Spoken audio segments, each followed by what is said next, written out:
그럼 이렇게 범위가 잡히죠. 여기에서 판매 오타가 생기네요. 판매 금액이라고 입력을 이름을 지정한 다음에 엔터를 치면은 지금 현재 범위가 잡혀 있는 이 B4부터 D4까지가 판매 금액이라는 이름으로 그 범위가 이름이 지정된 거예요. 그래서 여기에서 우리가 합계를 구할 때 썸이라는 걸 구한 다음에 실제로는 여기에 이제 범위를 집어넣어야 되잖아요. 하지만 여기다가 판매 금액이라는 이렇게 이 실제 이름이 지정된 범위를 집어넣어 줘도 정확하게 120이라는 이 합계가 구해졌다는 얘기죠.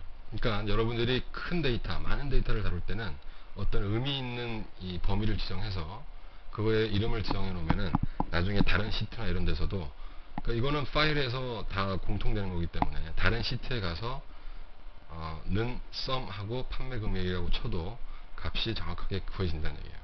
그 부분을 항상 이렇게 그 포인트를 하고 있다는 얘기죠. 그렇죠? 그러니까 고급 사용자라고 할수록 이 엑셀 파일을 사용하는 걸 보면은 이 데이터가 복잡할 때 이름을 항상 지정해서 사용을 하게 됩니다. 자, 이 시트는 참조라고 제가 이름을 정해 놓겠습니다.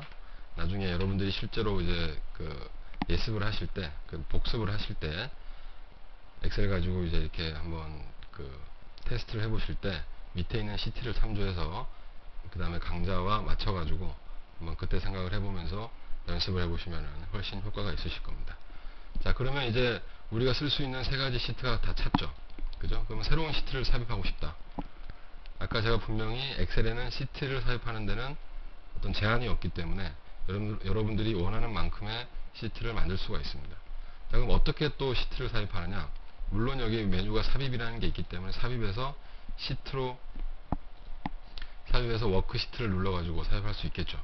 하지만 우리는 더 간단한 방법, 마우스 오른쪽을 눌러가지고 시트 탭에서 했으니까 현재 여기 삽입을 하게 되면, 그러니까 뭘 삽입하겠느냐 하는 이런 대화 상자가 나타납니다. 그러면 일반적인 워크 시트니까 확인을 누르면 밑에서 보듯이 지금 시트가 하나가 삽입이 됐죠. 그러면 이 시트가 지금 나는 맨 뒤로 보내고 싶다. 그러면은 단순히 시트 이름이 있는 곳을 딱 클릭한 다음에 옆으로 쭉 끌어주면 됩니다. 그 다음에 그 화살표가 생겼죠? 위치 어디에 지금 갈 거다는 거. 물론 이쪽으로 갈 수도 있겠죠. 중간에 삽입할 수도 있고, 제일 마지막에 나는 갖다 놓고 싶다. 그런 면에서 이렇게 딱 갖다 놓으면 제일 마지막으로 시트가 삽입이 되는 거죠. 네, 계속해서 이제 함수 사용에 대해서 배워보도록 하겠습니다. 그러니까 우리가 그 기본적인 수식을 초급 강좌에서 다루는 때 average라는 함수를 통해서 함수를 어떻게 쓴다, 함수 마법사는 어떻게 쓰는 거다, 이거에 대해서 제가 설명을 드렸는데, 지금부터 다루게 될 함수는 정말 너무너무 중요한 함수들이고, 따라서 여러분들이 실무에 이제 응용을 하시려면은 이것 정도는, 그러니까 제가 지금 강좌에서 다루는 것 정도는 그러니까 손으로 직접 타이핑을 해서 수식을 짤 수 있을 정도로 연습을 해 두시는 게 좋습니다. 자, 그러면 우리가 함수를 살펴보기 전에 엑셀에는 도대체 어느 정도의 함수가 들어가 있나, 그래서 함수 마법사를 한번 다시 실행을 시켜 보겠습니다. 그래서 이 범주에서 모두를 갖다 선택해 보면 절대값을 구하는 ABS로부터, 그러니까 이게 알파벳 순서로 지금 정렬이 된 거거든요. 저 밑에 이 Z검정이라고 하는 이 통계에서 쓰는 이 검정의 양측 P값을 구하는 G테스트라고 하는 이것까지 엄청나게 많은 함수가 들어가 있습니다. 사실 저도 지금까지 G테스트라는 함수를 써본 적은 한 번도 없고요.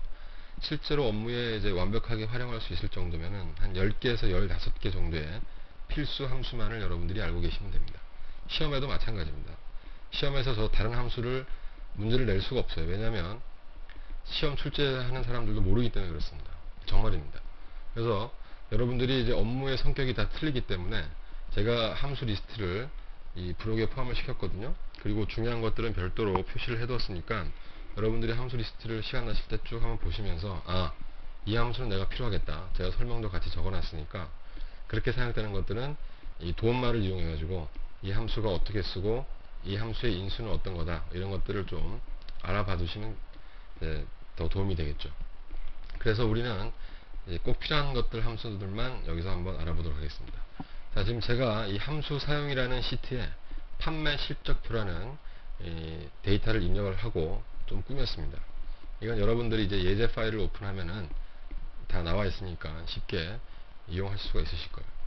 자, 그래서 영업 1부, 2부, 3부까지 이렇게 각각의 어떤 사람들이 있고 이 소개를 다 구하는 겁니다. 영업 1부의 합계는 얼마다 이런 식으로.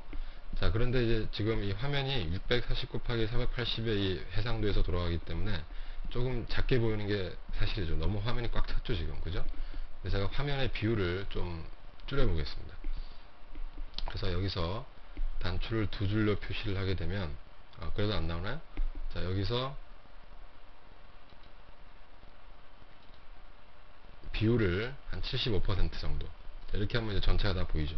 이게 사실 실제로 이 글자 크기가 줄어든 게 아닙니다. 똑같이 11인데 내가 볼 때 75%로 본다는 얘기예요. 100%로 보니까 너무 꽉 차 보이니까, 그렇죠? 그래서 여기에 합계를 구하는데, 합계를 구하려면 우리가 는을, 수식이니까 는을 한 다음에 하나씩 하나씩 더해도 되고, 이것들을, 그죠? 아니면 아까 썸이라는 걸 쳐도 되고. 근데 합계는 모든 엑셀 사용자들이 너무너무 자주 사용하더라 이거예요. 그래서 이 합계는 간단한 도구 모음 클릭으로 우리가 그냥 쉽게 구해낼 수가 있습니다. 그래서 먼저 구하려고 하는 셀을 찍어 놓고 클릭을 해 놓고 여기 위에 시그마가 있죠. 그래서 자동 합계 클릭하면은 얘가 자동으로 이 범위가 맞느냐 이렇게 물어봅니다. 깜빡깜빡 되면서 어떻게 이렇게 자동으로 숫자만 채웠냐면은 여기 안에 들어간 것들은 다 그 수치 자료이기 때문입니다. 이 합계라고 하는 것은 문자 자료이기 때문에 아까 배웠죠?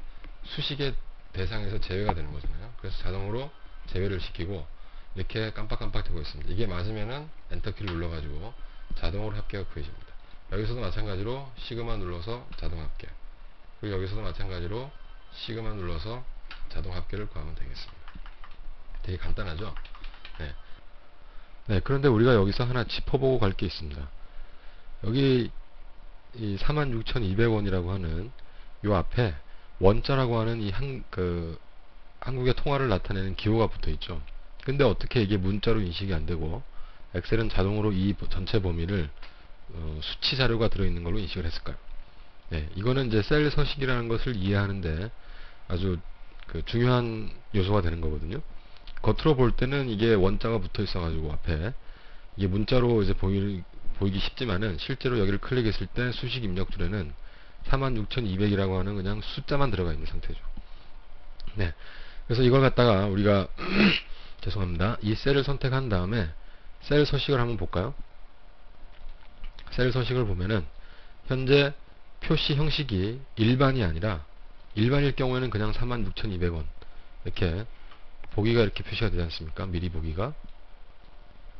근데 회계를 갔을 때 우리가 지금 이 선택한 그 셀의 표시 형식을 이 기호 원자로 붙여놨기 때문에 이렇게 46,200원 하고 보이는 겁니다.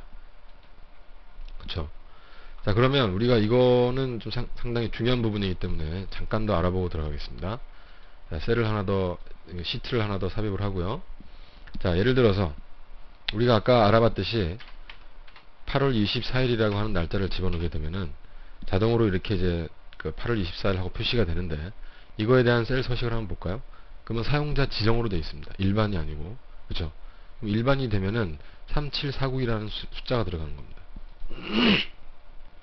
우리가 여기서 딱 알 수 있는 게 엑셀은 어떤 특정 날짜를 정확하게 말하면 1900년 1월 1일을 기준으로 해서 그 이후의 날짜를 일씩 더해가면서 양의 정수로 표시한다는 얘기죠. 그죠? 그러니까 예를 들어서 3만이라고 우리가 이렇게 입력을 했지만은 이때는 이제 수치 자료가 되는 거죠.